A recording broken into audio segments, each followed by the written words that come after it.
Problema sa traffic? Ang solusyon dyan ay mas mahigpit pa na traffic rules at mas paramihin pa ang mga traffic enforcers. Diyan dapat napupunta ang pera ng mga taxpayers.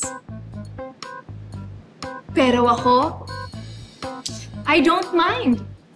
Kasi helicopter naman yung sinasakyan ko eh. Maraming pera ang dad ko. Remember?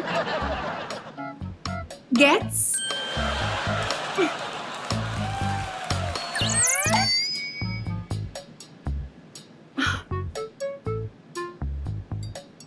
Problema sa pagtaas ng gasolina? Ang solusyon dyan, mag-bike na lang kaysa magkotse. Magpagawa pa tayo ng mga bike lanes.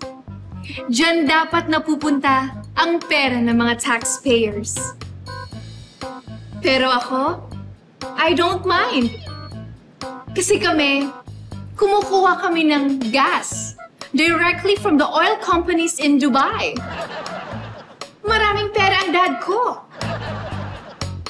Gets?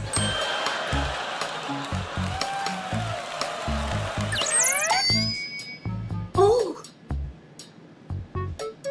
Problema sa hospitalization?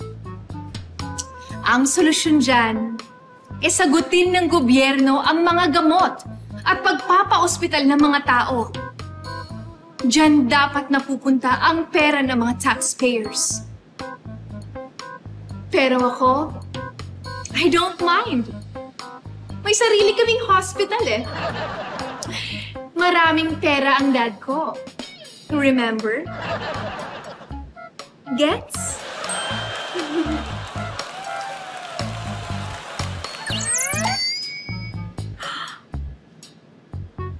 Problema sa baha?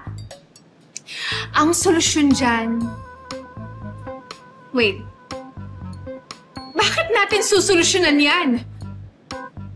Pag dyan napunta yung pera ng mga taxpayers, mawawalan ng pera yung dad ko!